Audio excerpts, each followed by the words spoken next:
Last video में हमने money से जो फर्स्ट पार्ट के जितने टॉपिक्स थे वो कवर कर लिए। Starting with what is money, what is barter economy, what are the difficulties of barter economy, then types of money, evolution of money, importance of money and functions of money.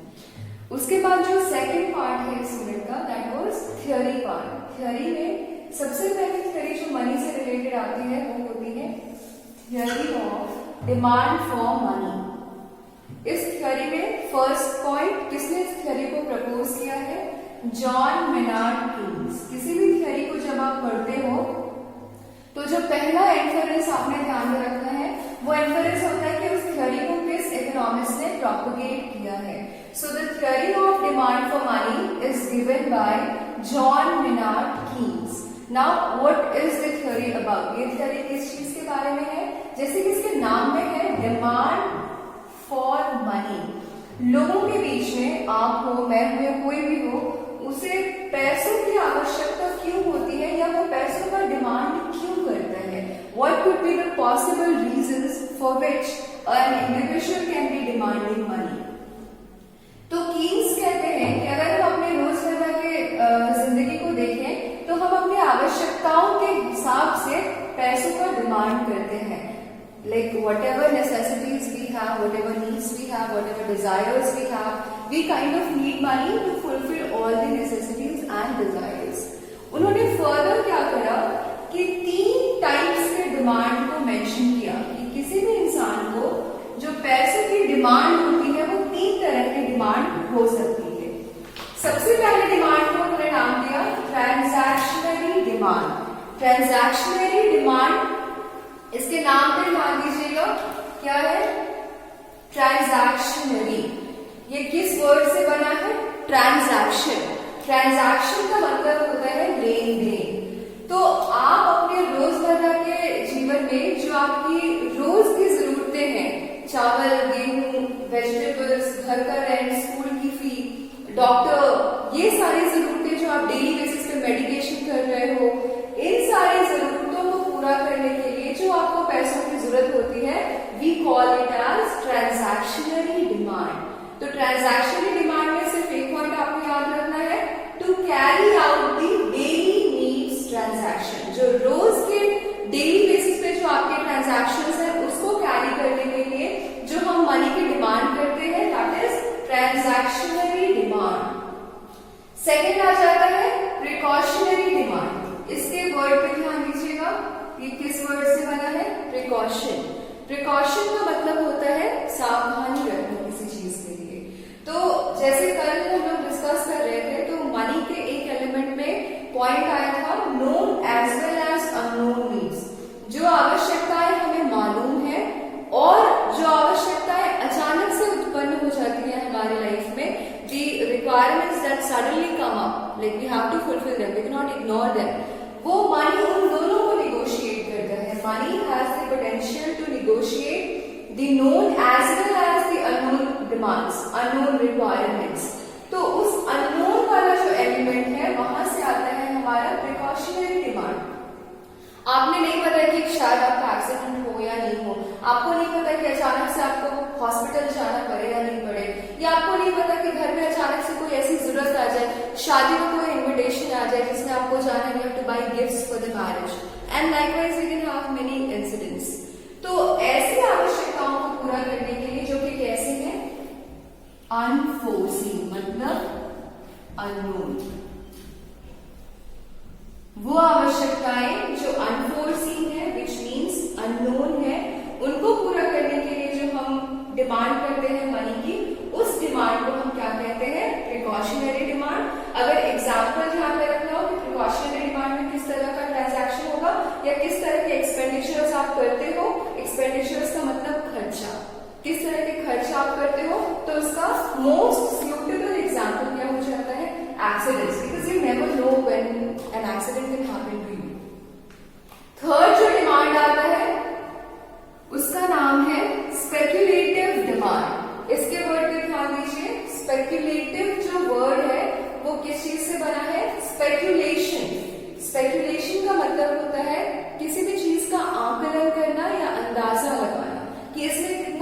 इंसान कितना फायदा है। जैसे आप exam लिख के आते हो, you give an exam and then you kind of speculate कि आपको कितने नंबर्स आएंगे, कहाँ कहाँ नंबर्स आपके डिडक्ट होंगे। You don't know the exact value कि हाँ आपको 20 नंबर ही आएंगे, आपको 50 नंबर ही आएंगे, but you kind of speculate, आप थोड़ा बहुत आंकलन करते हैं कि कितना आ सकता है। सो वर्ड को पहले समझिए, स्पेक्यूलेशन का मतलब होता है किसी भी चीज को आंकलन करना या अंदाजा लगाना। अब यहाँ जब हम पहुंचते हैं तो यहाँ पहुंचने से पहले हम किन किन स्टेप्स को फुलफिल करके आए हैं, स्टेप ए और स्टेप बी। आपने अपने रोजमर्रा की सारी जरूरतों के लिए पैसे रख लिए या खर्च कर लिए, उसके बाद जो आपके पास पैसे थे उसका आपने जो आपके अननोन चीजें हो सकती हैं, एज फॉर एग्जाम्पल एक्सीडेंट, उसके लिए भी आपने पैसे रख लिए। अब ये दोनों जब प्राइमरी एंड पे आपका फुलफिल हो जा रहा है तब आपके दिमाग में आता है कि बाकी अगर आपके पास और पैसे हैं तो उसको आप खर्च करो, लेकिन गुड्स या सर्विसेज पे नहीं। किस चीज पे खर्च करो? प्रॉफिट अर्निंग पे खर्च करो। प्रॉफिट अर्निंग से क्या समझना है आपने? जैसे आप अपने पैसों को बैंक में डिपॉजिट कर देते हो, बैंक आपको इंटरेस्ट देती है। जैसे आप अपने पैसों से गोल्ड या कुछ ऐसे प्रेशियस मेटल्स खरीदते हो जिनके बारे में आपको पता है कि फ्यूचर में आपको रिटर्न ज्यादा मिलेगा, तो आप बोलोगे यहाँ पे भी एक्सपेंडिचर है to earn profit, but it includes expenditure on things other than for a living. For a living का मतलब क्या होता है? आपको जो जीवन यापन करने के लिए चीजों की आवश्यकताएं होती है, घर का रेंट देना आपके जीवन यापन के लिए जरूरी है, सब्जियां खरीदना is very essential for the survival of your life, to get education is very fundamental for survival of a good life. तो ये सारी चीजें प्रॉफिट मेकिंग के लिए नहीं की जा रही हैं, ये सारी चीजें सर्वाइवल और बेटर सर्वाइवल के लिए की जा रही हैं। लेकिन जब आप गोल्ड खरीदते हो तो गोल्ड आपके पास हो या ना हो उससे आपकी लिविंग पे कोई खास फर्क नहीं पड़ेगा। If somebody has a house, somebody is having a meal for 3 times, somebody is getting education, ये तीनों फंडामेंटल रिक्वायरमेंट्स अगर किसी इंसान की पूरी हो जा रही हैं, अब उसके पास गोल्ड हो या ना हो उससे उसके जीवन में कोई क्राइसिस क्रिएट होने वाला नहीं होता। लेकिन अगर उसके पास गोल्ड है तो उसे ये पता है कि आने वाले समय में अगर गोल्ड के प्राइसेस बढ़ जाते हैं तो वापस उसे सेल करके क्या कर लेगा? प्रॉफिट अर्न कर लेगा। आने वाले समय में अगर बैंक में इंटरेस्ट रेट बढ़ जाता है, उसने अपने पैसे बैंक में डिपॉजिट कर रखा है, तो उसको मिलने वाला रेट ऑफ इंटरेस्ट ज्यादा होगा, मतलब वो क्या करेगा? प्रॉफिट अर्न करेगा। So demand for money, first point किसने दिया है? John Maynard Keynes. किस चीज के बारे में है ये theory? Regarding the demand for money, जो कि थ्योरी का नाम भी है, वेरी कन्वीनियंट। कितने टाइप्स के डिमांड बताया कीन्स ने हमें? 3 टाइप्स के। कौन कौन से? Transactionary demand, precautionary demand and speculative demand. Transactionary demand कौन से वर्ड से बना है? ट्रांजैक्शन। प्रिकॉशनरी डिमांड कौन से वर्ड से बना है? प्रिकॉशन। स्पेक्युलेटिव डिमांड कौन से वर्ड से बना है? स्पेक्युलेशन। ट्रांजैक्शन का मतलब क्या होता है? लेन देन। प्रिकॉशन का मतलब सावधानी। स्पेक्युलेशन का मतलब आकलन करना। किस चीज का आकलन करना? अपने नुकसान, अपने फायदों का। ट्रांजैक्शनरी डिमांड में आप पैसों को खर्च करते हो या डिमांड करते हो किस चीज के लिए? अपने डेली नीड्स के ट्रांजैक्शन के लिए। एग्जाम्पल क्या होगा?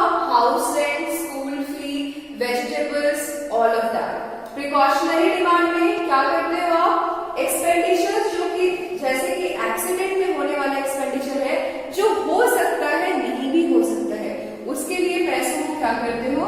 प्रिजर्व करके रखते हो, सेव करके रख लेते हो कि अगर जरूरत हो गई तो आपके पास ये सेविंग होनी चाहिए। इसमें आपने एक सावधानी बरती है, इस सावधानी बरतने की वजह से इसका नाम क्या रखा गया? Precautionary demand. लास्ट क्या आता है? Speculative demand. आप अपनी रोजमर्रा की जरूरतों को पूरा कर रहे हो, आपने अपने भविष्य में कुछ असुरक्षित घटनाओं के लिए भी पैसों को सेव करके रख लिया है। इसके बाद अगर आपके पास सरप्लस इनकम होता है, सरप्लस मनी है, तो आप उससे किस चीज को टारगेट करते हो? प्रॉफिट अर्निंग को। प्रॉफिट अर्निंग में जो आप एक्सपेंडिचर करते हो वो किस तरह का एक्सपेंडिचर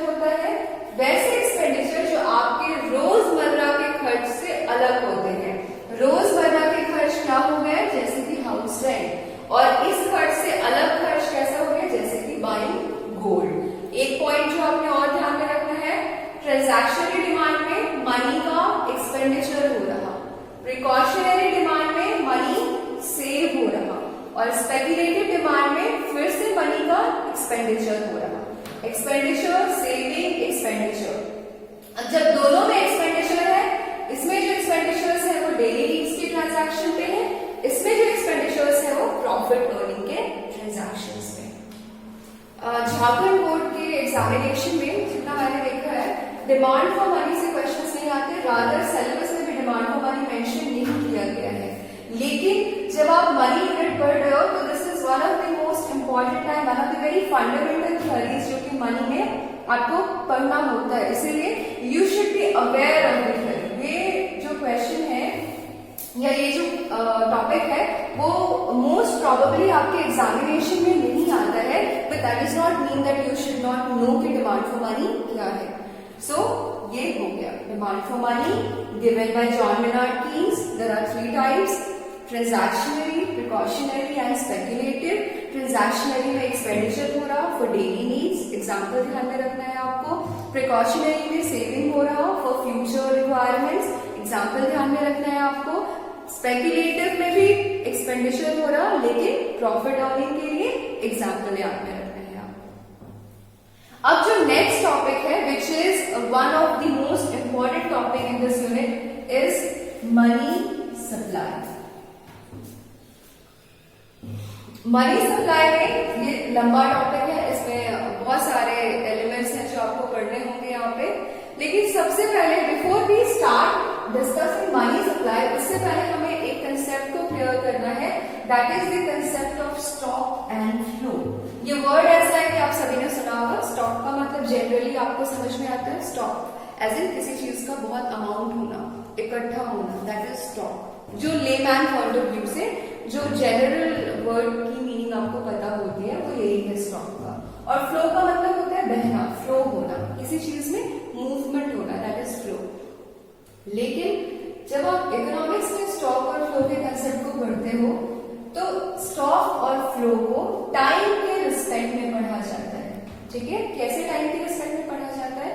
किसी भी चीज को जब आप एक पर्टिकुलर पॉइंट ऑफ टाइम के लिए पढ़ते हैं, अगर आप किसी भी वेरिएबल को, इकोनॉमिक्स के किसी भी कंसेप्ट को एक पर्टिकुलर पॉइंट ऑफ टाइम के लिए पढ़ते हैं तो उस कंसेप्ट को हम क्या बोलते हैं? Stock variable. एग्जाम्पल क्या हो जाएगा?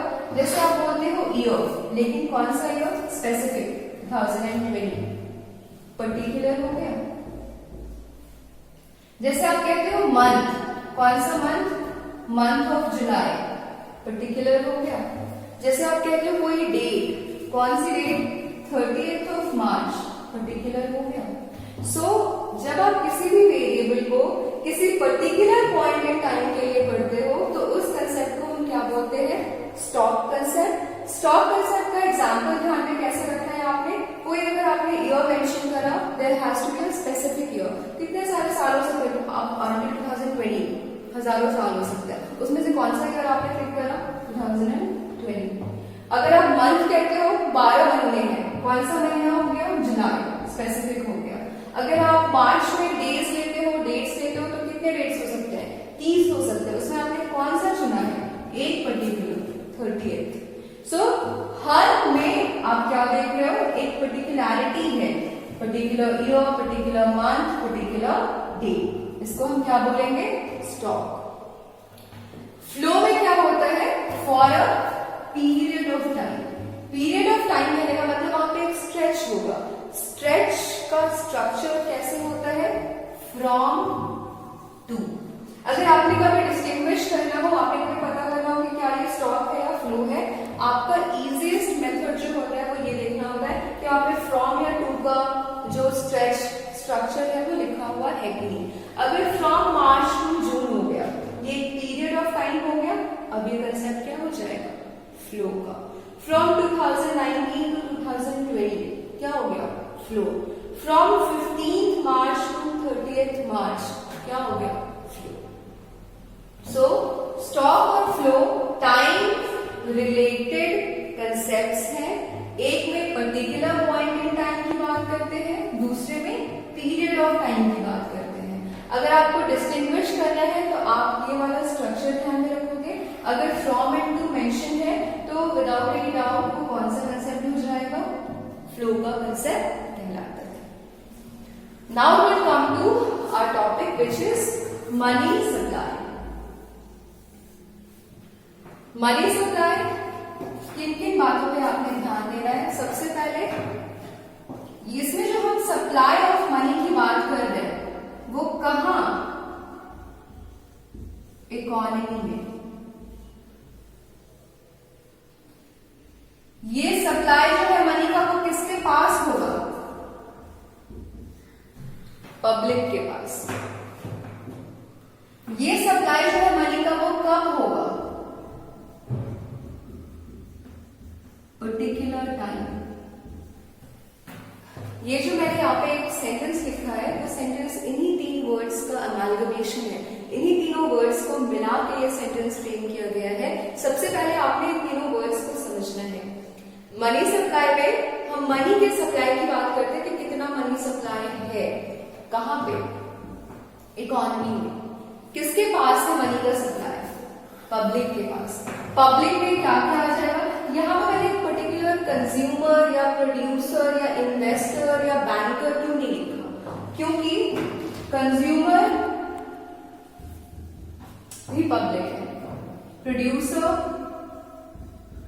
भी पब्लिक है, इन्वेस्टर भी पब्लिक है, बैंक भी पब्लिक है। तो आप किसी भी पार्ट ऑफ इकोनॉमी को ले लेते हो, कोई भी सर्विस आप इकोनॉमी की ले लेते हो, उस सर्विस को परफॉर्म करने वाला जो आदमी है या जो ग्रुप ऑफ पीपल है, बी एन इंडिविजुअल पर्सन और be a group of people, वो सभी को हम फाइनली किस कैटेगरी में रख सकते हैं? पब्लिक। तो मनी सप्लाई में हम इकोनॉमी में हो रहे हैं मनी सप्लाई को, जो कि पब्लिक के पास जा रही है। पब्लिक जो कौन कौन है? सभी है, कंज्यूमर भी, प्रोड्यूसर भी, इन्वेस्टर भी and goes on and on. कब? किसी पर्टिकुलर टाइम पे। तो किसी पर्टिकुलर टाइम पे, फर्स्ट पॉइंट, पब्लिक के पास, सेकंड पॉइंट, किसी भी इकोनॉमी में, थर्ड पॉइंट, जितना मनी है उसको हम क्या कहते हैं? Money supply. कैसे ध्यान में रखना है आपने? किसी पर्टिकुलर पॉइंट पे पब्लिक के पास, किसी इकोनॉमी में जितना मनी है उसको हम क्या बोलते हैं? Money supply. पब्लिक में क्या क्या आ जाएगा? सभी, कंज्यूमर्स भी, प्रोड्यूसर्स भी, इन्वेस्टर्स भी। पर्टिकुलर टाइम आ गया। अब अगर किसी ने आपसे पूछा कि मनी सप्लाई स्टॉक कंसेप्ट है या फ्लो कंसेप्ट, क्या बोलेंगे आप? यहाँ पे क्या लिखा मैंने? पर्टिकुलर टाइम, और यहाँ पे क्या लिखा गया है? Particular time. तो मनी सप्लाई कैसा वेरिएबल होगा?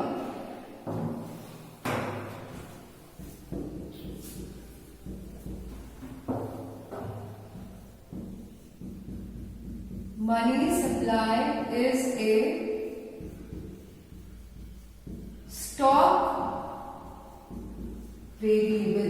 यहां ध्यान से देखिएगा, जो पांचवा चौथा पॉइंट है आपका 1 2 3 4, money supply is a stock variable. क्यों स्टॉक वेरिएबल है? पॉइंट 1 पर्टिकुलर टाइम की बात कर रहे हैं। अब मनी सप्लाई में हम टोटल मनी की बात करते हैं। टोटल मनी जैसे ही हम बात किए तो यहाँ पे क्या चीज आ जाएगा? कैलकुलेशन। कैलकुलेशन आएगा।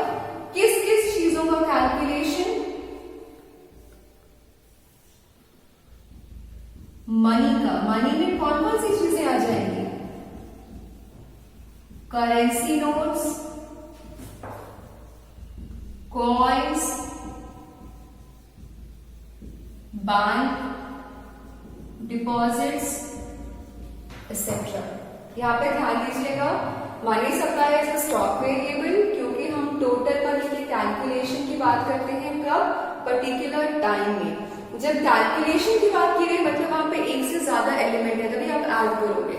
ये एक से ज्यादा एलिमेंट क्या क्या हो जाएंगे? करेंसी नोट्स हो जाएगा, कॉइन्स हो जाएगा, बैंक डिपॉजिट्स हो जाएगा।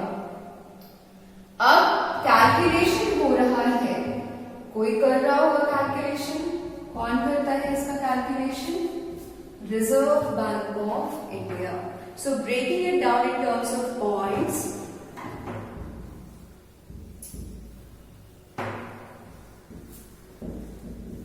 देखिए कैसे आपने ध्यान में रखना है. It is the total money in circulation at a particular point of time held by the public in an economy. This is your sentence. So the points that you have to keep in your head is money supply is the total amount of money held by the public in an economy at a particular time. Because it is observed for a particular time, इसमें एक particular time का observation है, तो ये कौन सा concept हो जाएगा? Stock variable. इसमें हम total money की बात करते हैं. जहां पे भी आप देखोगे, it is the total. Total money मतलब we are talking about calculation. किन-किन चीजों का calculation?